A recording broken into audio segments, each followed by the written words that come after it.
September 4-ാം തീയതിയിലെ UPSC civil service എക്സാമിന് relevant ആയിട്ടുള്ള കുറച്ച് ടോപ്പിക്കുകളാണ് നമ്മൾ ഡിസ്കസ് ചെയ്യാൻ വേണ്ടി പോകുന്നതായിട്ടുള്ളത്. അതിൽ ആദ്യത്തെ ടോപ്പിക് എന്ന് പറയുന്നത് മാവോയിസ്റ്റ് അറ്റാക്കുമായി ബന്ധപ്പെട്ടാണ്. അപ്പോൾ CRPF ഏകദേശം 9ഓളം മാവോയിസ്റ്റുകളെ അറ്റാക്ക് ചെയ്ത് കൊലപ്പെടുത്തി എന്ന് പറഞ്ഞിട്ടുള്ള ഒരു വാർത്തയാണ്. ഛത്തീസ്ഗഡിൽ നിന്നുള്ള ഒരു വാർത്തയാണ് വരുന്നതായിട്ടുള്ളത്. അപ്പോൾ ഛത്തീസ്ഗഡിൽ ഒരു മാവോയിസ്റ്റ് അഫക്റ്റഡ് ആയിട്ടുള്ള ഏരിയ ആണ്. അപ്പോൾ ഈ ഒരു വാർത്ത എന്താണ് വിഷയം എന്നുള്ളത് നമുക്ക് നോക്കാം.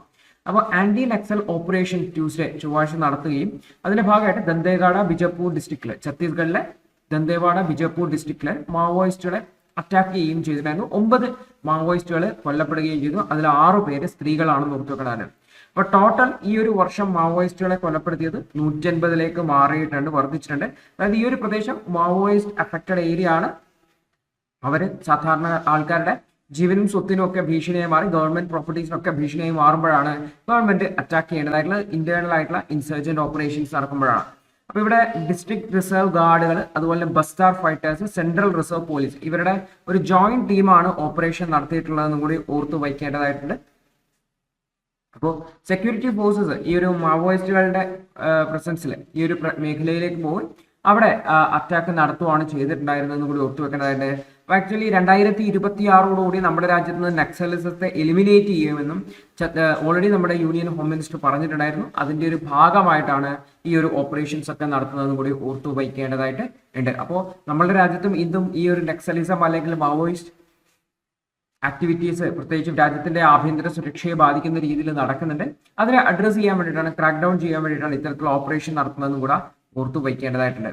അടുത്തൊരു വാർത്ത, ബംഗാൾ ഗവൺമെന്റ് ഒരു bill, Aparajita woman and child bill എന്ന് പറയുന്ന പ്രത്യേകിച്ചും റേപ്പ് കേസുകളിൽ ഡെത്ത് പെനാൽറ്റി നൽകുന്നതിന് വേണ്ടിയിട്ടുള്ള ഒരു ബില്ല് പ്രപ്പോസ് ചെയ്തിട്ടുണ്ട് അല്ലെങ്കിൽ പാസ്സാക്കിയിട്ടുണ്ട്. അപ്പൊ ഈ ഒരു പാസ്സാക്കിയ ബില്ലിനെ കുറിച്ചിട്ടാണ് നമ്മൾ നോക്കാൻ വേണ്ടി പോകുന്നത്. ഇപ്പൊ ബില്ലിന്റെ പേര് Aparajita woman and child west Bengal criminal laws amendment bill 2024. ഇത് വെസ്റ്റ് ബംഗാൾ ഗവൺമെന്റ് ലെജിസ്ലേച്ചറെ യുനാനിമസ് ആയിട്ട് എല്ലാവരും കൂടി ഒന്നിച്ച് പാസ്സാക്കുകയാണ് ചെയ്തത്. ഇപ്പൊ തൃണമൂൽ കോൺഗ്രസും, ഭരിക്കുന്ന പാർട്ടിയായുള്ള തൃണമൂൽ കോൺഗ്രസും ഒപ്പോസിഷൻ പാർട്ടിയായുള്ള BJPയുടെ MLA-മാരും എല്ലാവരും ഇതിനെ സപ്പോർട്ട് ചെയ്തിട്ടുണ്ടായിരുന്നു. അപ്പൊ ഉദ്ദേശിക്കുന്നത് വെച്ചാൽ നിലവിലുള്ള നിയമം എന്ന് പറയുന്നത് ഭാരതീയ ന്യായ സംഹിതയാണ്, അതുപോലെ തന്നെ കുട്ടികൾക്കെതിരെയുള്ള അതിക്രമങ്ങൾക്ക് അറിയാവുന്ന പോക്സോ ആക്ട് ആണ്.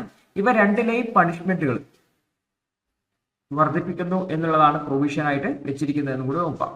ഉദാഹരണത്തിന് BNS-ല് റേപ്പിന് 10 വർഷത്തെ പണിഷ്മെന്റ് ആണുള്ളതെങ്കിൽ ഇവിടെ ലൈഫ് ഓർ ഡെത്ത് വരെയുള്ള പണിഷ്മെന്റ് വരുന്നുണ്ട്. Rape by police officer or public servant ആണെങ്കിലും ഇവിടെ 10 years ആണ് നിലവിലുള്ള ശിക്ഷയെങ്കിൽ ഇവിടെ ലൈഫ് ആൻഡ് ഡെത്ത് വരുന്നുണ്ട്. റേപ്പ്, അതായത് റേപ്പില് മരിക്കുകയാണ്, പെൺകുട്ടി മരണപ്പെടുവാണ് അല്ലെങ്കിൽ കോമാ സ്റ്റേറ്റിലേക്ക് പോവുകയാണെങ്കിൽ ഡെത്ത് ആണ് പെനാൽറ്റി. ഗാങ് റേപ്പില് ലൈഫ് ഓർ ഡെത്ത് ആണ്. അതുപോലെ തന്നെ റിപ്പീറ്റഡ് ഒഫൻഡേഴ്സ് ആണെങ്കിൽ ലൈഫ് ഓർ ഡെത്തോ പെനാൽറ്റി കിട്ടും എന്നുള്ളതാണ്. Okay, imprisonment up to life or death penalty കിട്ടും എന്നുള്ളതാണ്. നോക്കിക്കഴിഞ്ഞാൽ എല്ലാ കേസുകളിലും ഡെത്ത് പെനാൽറ്റി ഒരു ഓപ്ഷൻ ആയിട്ട് വെച്ചിട്ടുണ്ട്. അതേ സമയത്ത് ഇര കൊല്ലപ്പെടുകയോ അല്ലെങ്കിൽ അവിടെ വെജിറ്റേറ്റീവ് സ്റ്റേറ്റിലേക്ക് പോവുക അല്ലെങ്കിൽ കോമാ സ്റ്റേറ്റിലേക്ക് പോവുകയോ ചെയ്തിട്ടുണ്ടെങ്കിൽ ഡെത്ത് ആണ് ഒറ്റ ഓപ്ഷൻ ആയിട്ടുള്ളതെന്ന് ഓർത്തുവെക്കാം.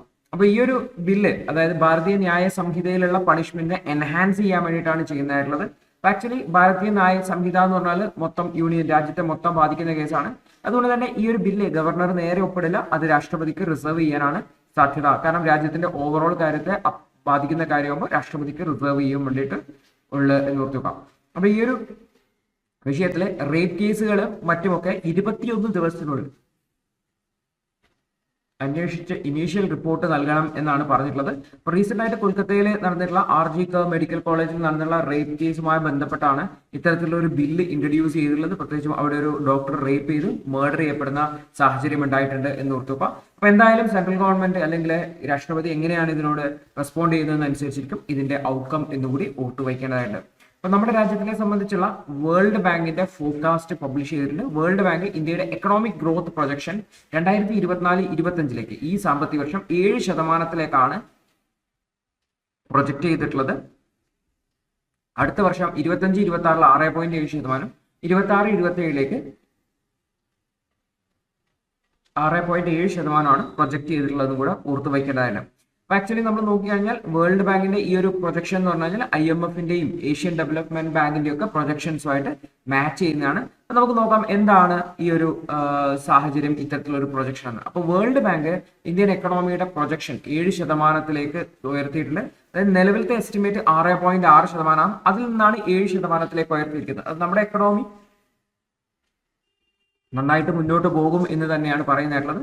അപ്പൊ Indian development update, India's trade opportunities in changing global context എന്ന് പറഞ്ഞിട്ട് വേൾഡ് ബാങ്കിന്റെ ഒരു റിപ്പോർട്ട് വന്നിട്ടുണ്ടായിരുന്നു. ആ റിപ്പോർട്ടിന്റെ അടിസ്ഥാനത്തിലാണ് ഈ ഒരു ഡാറ്റ നമുക്ക് ലഭിക്കുന്നതായിട്ടുള്ളത്. അപ്പോൾ റിപ്പോർട്ടിൽ ഇന്ത്യയുടെ എക്കണോമിക് ഗ്രോത്ത് കൺസിസ്റ്റന്റ് ആണെന്നും ഇന്ത്യയുടെ എക്കണോമിക് ഗ്രോത്ത് റോബസ്റ്റ് ആണെന്നും, പ്രത്യേക even though global environment challenging ആണെങ്കിലും ഇന്ത്യ ഇതേപോലെ തന്നെ മുന്നോട്ട് പോകും എന്നാണ് ഈ റിപ്പോർട്ടിൽ കാണിക്കുന്നതായിട്ടുള്ളത്. അപ്പോൾ ഓൾറെഡി ഇന്റർനാഷണൽ മോണിറ്ററി ഫണ്ടും അതുപോലെ തന്നെ IMF-ഉം അതുപോലെ ഏഷ്യൻ ഡെവലപ്മെന്റ് ബാങ്ക് ADB ഒക്കെ ഈ ഒരു 7% ഫോർകാസ്റ്റ് പ്രതീക്ഷിക്കുന്നത്. സെയിം ഡാറ്റ തന്നെയാണ് ഈ ഒരു വേൾഡ് ബാങ്കും പ്രതീക്ഷിക്കുന്നതെന്ന് ഓർക്കുക. അപ്പൊ കഴിഞ്ഞ സാമ്പത്തിക വർഷത്തെ പെർഫോമൻസ് നോക്കുമ്പോൾ ഇന്ത്യ ഏറ്റവും കൂടുതൽ ഫാസ്റ്റസ്റ്റ് ഗ്രോയിങ് എക്കണോമി ആയിട്ടാണ് വേൾഡ് ബാങ്ക് 23-24 വേൾഡ് ബാങ്കിന്റെ കണക്ക് പ്രകാരം ഇന്ത്യയുടെ എക്കണോമിക് ഗ്രോത്ത് 8.2% ആയിരുന്നു. പബ്ലിക് ഇൻവെസ്റ്റ്മെന്റുകൾ, ഗവൺമെന്റിന്റെ ഭാഗത്തു നിന്നുള്ള ഇൻവെസ്റ്റ്മെന്റ് ആക്ടിവിറ്റീസ് വളരെ കൂടുതലായിട്ട് ഇൻഫ്രാസ്ട്രക്ചറിൽ ഇത് റാപ്പിഡ് ഗ്രോത്തിന് കാരണമായിട്ടുണ്ട്.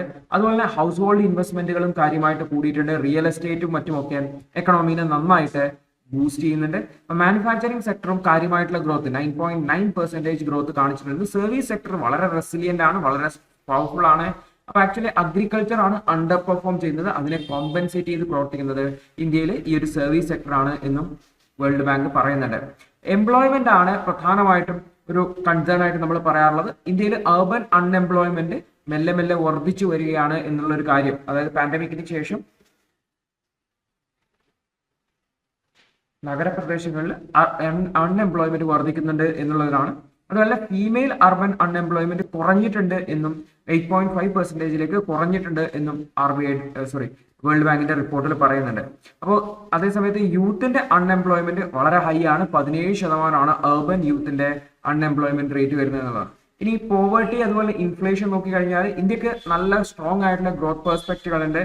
അതുകൊണ്ട് തന്നെ ഇൻഫ്ലേഷൻ റേറ്റ് കുറഞ്ഞുകൊണ്ട് പോകാനാണ് സാധ്യത കൂടുതൽ എന്ന് പറയുന്നത്. അപ്പൊ ഇത് അൾട്ടിമേറ്റ്ലി ഇൻഫ്ലേഷൻ കുറയുന്ന പറയുമ്പോൾ സാധനങ്ങളുടെ വില കുറയും. ഇത് പോവർട്ടിനെ, എക്സ്ട്രീം പോവർട്ടിനെയും അഡ്രസ് ചെയ്യാൻ സഹായിക്കും എന്നാണ് വേൾഡ് ബാങ്കിന്റെ റിപ്പോർട്ട് പറയുന്നതായിട്ടുള്ളത്. വേൾഡ് ബാങ്കിന്റെ കൺട്രി ഡയറക്ടറാണ് താനോർ കോമൻ. അദ്ദേഹം പറഞ്ഞു വെച്ചാൽ ഇന്ത്യയുടെ എക്കണോമിക് പെർഫോമൻസ് കൺഡ്യൂസീവ് ആണ്, പ്രത്യേകിച്ചും പോവർട്ടിയെ കുറക്കുന്ന രീതിയിലുള്ള ഒരു പ്രവർത്തനമായിട്ടാണ് വേൾഡ് ബാങ്ക് മുന്നോട്ട് പോകുന്നതെന്നും പറഞ്ഞിട്ടുണ്ട്. അപ്പോൾ ഫ്യൂച്ചർ ഗ്രോത്തിനെ കുറിച്ച് പറയുമ്പോൾ ഇന്ത്യക്ക് ഈ ഒരു global trade potential maximum utilise ചെയ്യാൻ പറ്റുവാണെങ്കിൽ ഇന്ത്യക്ക് നന്നായിട്ട് മുന്നോട്ട് പോകാൻ പറ്റും എന്നും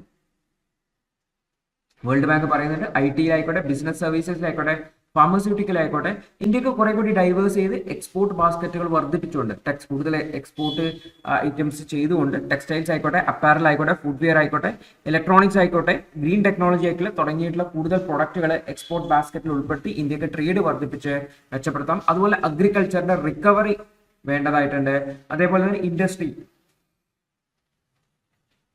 മെച്ചപ്പെടേണ്ടതായിട്ടുണ്ട്. അതുപോലെ സർവീസ് സെക്ടറിലും കാര്യമായിട്ടുള്ള ഗ്രോത്ത്. അപ്പോൾ നമ്മളുടെ രാജ്യത്ത് ഈ ഒരു ട്രേഡിനെ നമുക്ക് ഡ്രൈവ് ചെയ്തെടുക്കാൻ പറ്റുവാണെങ്കിൽ, ഒരു ഗ്രോത്ത് ഡ്രൈവർ ആക്കി കൊണ്ടുവരാൻ പറ്റുവാണെങ്കിൽ നമുക്ക് ഈ ഒരു ഗ്ലോബൽ ട്രേഡ് ലാൻഡ്സ്കേപ്പിൽ നന്നായിട്ട് മുന്നോട്ട് പോകാൻ വേണ്ടി പറ്റും എന്നുള്ളതാണ് പറയുന്നതായിട്ടുള്ളത്.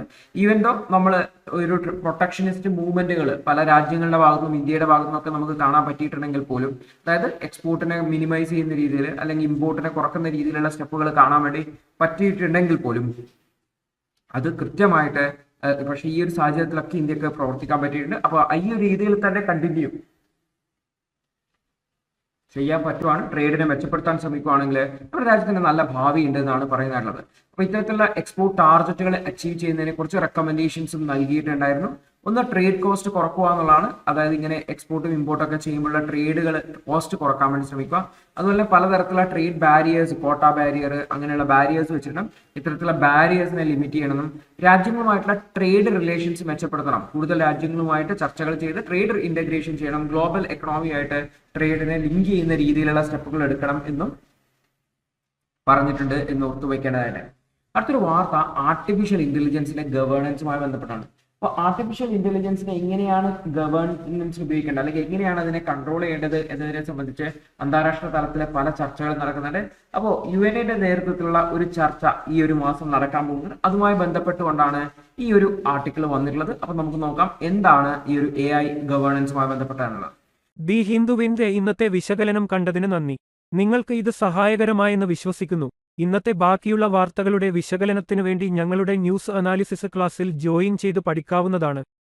ഒരു മാസം വെറും 159 രൂപയ്ക്ക് നിങ്ങളുടെ UPSC തയ്യാറെടുപ്പിന് ആവശ്യമായ എല്ലാ പ്രധാന വിശദാംശങ്ങളും ഉൾക്കൊള്ളുന്ന ഒരു സമഗ്രമായ ന്യൂസ് അനാലിസിസ് നിങ്ങൾക്ക് മലയാളത്തിൽ ലഭിക്കും.